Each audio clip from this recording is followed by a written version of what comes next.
लाहौर, जहां ताकत, सियासत और जाती रंजिशें एक दूसरे में गुत्थम गुत्था होकर एक पेचीदा कहानी जन्म देती हैं, वहां गोगी तीफी और बिल्ला ट्रकावाला ग्रुप की पुरानी दुश्मनी बरसों से दर्जनों जाने निकल चुकी है और अब एक बार फिर शहर में बेचैनी और खदशात को हवा दे रही है। सियासी वाबस्तगियों, पुलिस ताल्लुकात और इल्जामात के इस खेल ने इस तनाजा को मजीद उलझा दिया है, जबकि सुलह की कोशिशें बार बार नाकाम होकर लाहौर पुलिस के लिए एक नया चैलेंज साबित हो रही है। अस्सलाम वालेकुम व्यूअर्स, आप देख रहे हैं खबरें डिजिटल रिपोर्टर्स कॉर्नर और मैं हूं ज़ुहैब भट्ट।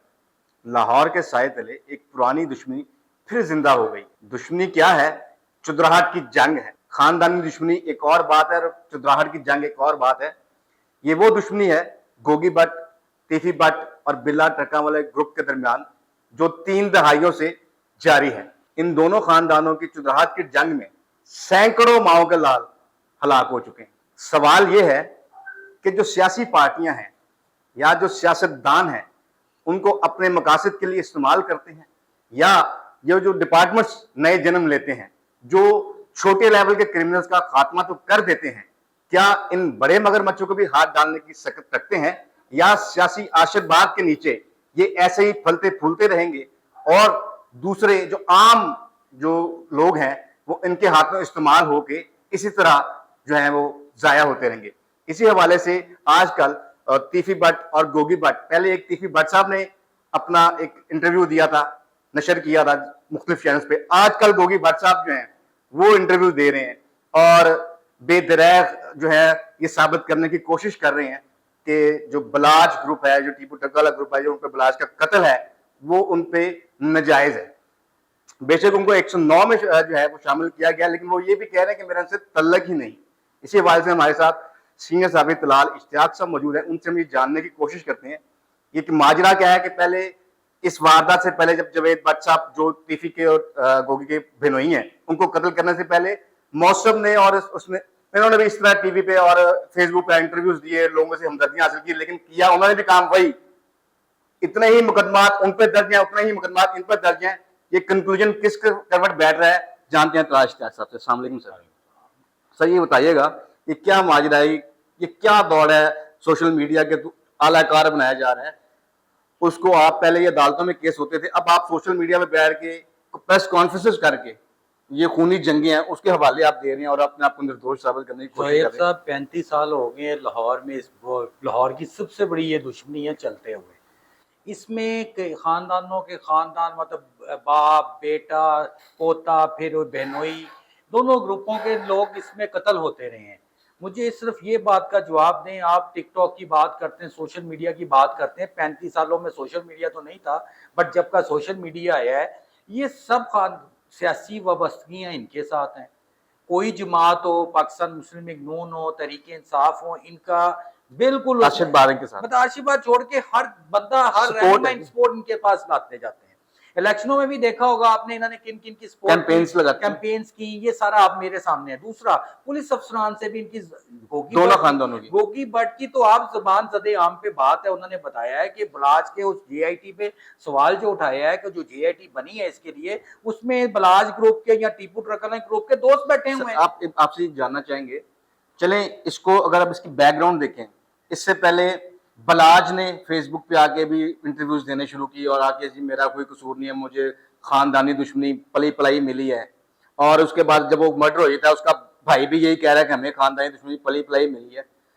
सर कौन सी पली पलाई दुश्मनी मिली है? अगर आपका नुकसान जब होता है तब आप जो है कलपते हैं, उससे पहले आपके उसी तरह ही 12, 16, 18 V8 है, 25, 30 आपके गनमैन है, आप लोगों की सुलह करा रहे हैं, आप लोगों के कब्जों के। ये सवाल जो आपकी बात सुलह करा रहे हैं, क्या ये एक तरफ ये कहते हैं, ये ग्रुप्स कहते हैं कि हमारा बदमाशी अंडरवर्ल्ड से कोई ताल्लुक नहीं है, दूसरी तरफ आप सुलह की तरफ टुकती है। मेरी बात के बगैर हो नहीं, कोई फड्डा हो मार्केट का ये लोग खत्म करते हैं, कब्जा को खत्म कराना हो ये फैसले करते हैं, कोई सुलह करानी हो ये फैसले करते हैं।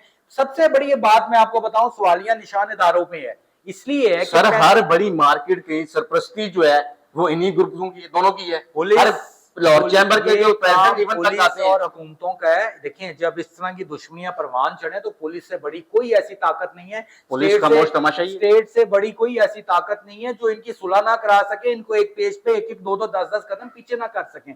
सादी सी बात बता रहा हूं आपको, इदारों में भी बहुत बड़ी ऐसे लोग बैठे हैं जो इनके साथ बात दोनों तरफ की बात करूं, मैं किसी एक ग्रुप की। अब आप तीफी भट्ट को देखें, वो एक साल मंजरे आम से गायब रहने के बाद अचानक आते हैं, जीआईटी में पेश होते हैं, अपना मौकफ देता है और फिर अदालत में जाता है। जिस तरह अदालत में जाता है, ठीक है, उसकी जान को खतरा, उसने अपनी सिक्योरिटी करनी गोगी भट्ट ने। इशू ये है कि हर जगह पे प्रेस कॉन्फ्रेंसेस, आप ताजर भी इस मैदान में आ गए। ताजरों ने लाहौर प्रेस क्लब में जाके मतलब तमाम ताजर तंजीमों के सदूर ने इज़हार यकजहती किया है, और कल को यही वो ताजर होते हैं वो कहते हैं कि हमसे भत्ताखोरी की जा रही है, हमसे क्या ये अनासिर जो है, गोगी भट्ट हो गया, टीवी भट्ट हो गया, या बिल्ला ट्रकाला हो गया, या इनके जो सपोर्टर जो डेरे हैं इस कदर मजबूत है कि हर साल इनकी सिर्फ लिस्ट निकाली जाती है, सिर्फ इनको डिटेन्ड किया जाता है 2 या 3 महीने के लिए, इनका कला कमा ना ही किया गया है। साहब, उसने तो सीधा सीधा तीफी भट्ट ने ये जो साबिक सीसीपी गुलाम महमूद डोगर है उस पर इल्जाम लगाया है कि वो कब्जा ग्रुपों की पुष्टबनाई करते थे और कब्जा हॉस्पिटल में जाके वो उनकी तीमारदारी करता है। कहने का मकसद ये और साफ जाहिर किया कि वो मेरे से दोस्ती करना चाहते थे। हमारा एक ज्वाइंट मतलब दोस्त था जिसके बिहाफ में मुझे मैसेजेस भी भेजते थे कि उनको फार्म हाउस पे बुलाएं। मुझे ये बात बताएं, एक सीसीपी और लाहौर एडिशनल आईजी लेवल के आदमी का नाम आ रहा है और एक अंडरवर्ल्ड डॉन और जो अपने आप को वो ले रहा नाम। तो मेरी एक बात सुने कि और सबसे बड़ी बात, मेरी बात आप थोड़ी सी जरा इसमें पूरी होने दें। जेआईटी के अंदर जो बैठे लोग हैं उस पे गोगी भट्ट ने सीधी सीधी उंगली ये उठाई है कि वो बुलाज ग्रुप के लोग बैठे हैं, और यहां तक है कि जो पुलिस मुकाबला हुआ है बुलाज के भाई ने उसको ने एहसन शाह को अपने हाथों से मारा। बहुत बड़े एलिगेशन है ये, तो सीधा सीधा वो कह रहा है मेरे पास वीडियोस है। तो फिर मेरी एक बात, ऐसे थोड़ी बंदा मीडिया तक बात कर, मैं नहीं गलत कह रहा, मैंने होंगी वीडियोस, लेकिन पहले सबसे इसकी चीज का तो कला कमा होना चाहिए। पुलिस के अंदर जो लोग इनके हामी बैठे हैं सर, आप ये होना चाहिए मौका देखें कि एहसन शाह जो बलाज के कत्ल में मुखबरी के शुबे में गिरफ्तार था, जो बंदा टीपू के कत्ल के मौके पे मौजूद था शकील भट्ट, जो बंदा बलाज के कत्ल पे मौके पे मौजूद था शकील भट्ट, वो एलिगेशन उस पर भी आता रहा, शक उस पर भी होता रहा, लेकिन वो बंदा मतलब तफ्तीश के सिलसिले में उसको रात के अंधेरे में लेके आता है और उसका वो मुबीना एनकाउंटर होता है। तारीफ की जाती है, ठीक है, शर पसंद नासिर का और इस तरह के जो गंदे लोग होते हैं उनका कला कमा होना चाहिए। आप ये देखेंगे पुलिस कैसी तैयारियां लगाती है, दोनों तरफ दुश्मनियों का फायदा उठाते हुए पुलिस कैसी हर चीज से तैयारी लगा रही है। भट्ट साहब, मेरी बात सुनाइए, ये कहना बड़ा, मेरी सादी सी बात मुझे बताएं, 35 सालों के अंदर क्या कोई हुकूमत, कोई पुलिस का अफसर, कोई ऐसा बंदा नहीं उठा कि इनकी स्विंग को बैंक के मामला को गोगी भट्ट से सवाल किया किसी ने कि आपकी दुश्मनी क्या है? वो कहते मुझे तो आज तक नहीं पता हमारी दुश्मनी क्या है। मुझे ये चुदराहट की दुश्मनी है ना, लाहौर पे चुदराहट की दुश्मनी है। अब आप मुझे एक बात बताएं, मुअस्सब और फतेह अंडरग्राउंड है, बेल कराने आए थे, आपको पता है। गोगी भट्ट आके बात कर रहा है जो अपने प्रेस कॉन्फ्रेंसेस में जो मीडिया पे आके कर रहा है। आपके क्या मतलब आने वाला वक्त आप इसको देखते हैं 30-50 क्लाशनें दोनों ग्रुपों के पास हैं, दोनों के पास 50 गार्ड हैं, देखते नहीं बात आप उनकी सुन ले। वो कहते हैं हम टीपू ग्रुप कहता है कि हम दादियों परदादियों असी ताजर तैसी ट्रांसपोर्टर, और इनकी सुन लें, ये कहते हैं जी हम ब्रांच रोड ये वो हम ताजर हैं ट्रांसपोर्टर हैं। लेकिन आप मुझे ये बताएं कि लाहौर का ऐसा कौन सा बदमाश है कि जो इनको सीधा हो सकता है? सादी सी बात बता रहा हूँ, ये आने वाला वक्त आप जो देख रहे हैं ना, ये खामोशी चाहिए। जो ये टीफी वर्ल्ड मुल्क से बाहर है, गोगी भट्ट आके उसकी मजबूरी है भाई अब आके इसको फेस करना। आज होगी 1 साल के बाद। आप मुझे ये बताएं, वो पहले OCU यूनिट था जो CCD से पहले, इमरान किश्वर साहब, आफ्ताब फुलरवाद साहब, उन्होंने कहा जी ये कसूरवार नहीं है, इसमें दूर दूर तक। अब एकदम उसका कहना है कि मुझे कसूरवार ठहरा दिया गया है। अब कसूरवार अगर ठहराया गया है तो फिर उसने भी तो अपना डिफेंड एक तरीके से करना है ना। कि मैं पिछले अफसरान की तफ्तीश इसका मतलब है गलत थी, या उन पे आईजी पंजाब ने या पंजाब हुकूमत ने करना है कि कौन सही था, मौके का आईजी ठीक है, पिछला आईजी गलत है। सर ये तो फिर मेरी बात, यही तो मैं आपको बात कह रहा हूं। साहब का तल्लुक इतना था टीपू ट्रकों वाले के साथ नहीं है। हाँ, अच्छा मुझे एक बात बताएं, नीफे से शुरू हो जाए, नीफा, नाजीद, पोला सनियारा, आतर चौधरी, अब्बद चौधरी। मेरा मतलब है 3 दफा पाकिस्तान की पंजाब की तारीख में 3 दफा टॉप 10 जो है पुलिस ने इनका जो क्रियाक्रम किया बदमाशों का। ये 2 हस्तियां उधर के 2 ग्रुप उधर के उधर ही बैठे हुए हैं। लाहौर में, पंजाब लेवल में, पाकिस्तान लेवल में जौन सा बदमाश उठता है वो इनकी छप्पर छाया का नीचे होता है। 6 महीने साल के अंदर वो पुलिस मुकाबले में पार होता है, ये उधर ही बैठे हुए हैं। बट साहब फिर वही एक सवाल आ जाता है, मैं जो पहले स्टार्ट में कहा था, आपने इंट्रो में कहा था, मैंने सवाल में कहा था आपको स्टार्ट में, कि ये अब हुकूमत की और आला पुलिस अफसरान की जिम्मेदारी बन चुकी है। सबसे पहले वो अपने अंदर देखें कि कौन सा अफसर, कौन सा पुलिस ऑफिसर इनके साथ मिला हुआ है, शुरू से इनकी बैकअप करता रहा, दूसरा आ जाए इस पे कि कौन सही है कौन। ये वक्त है मेरिट पे फैसले करने का, मेरिट पे तफ्तीश करने का, मेरिट पे सारा कुछ करने का।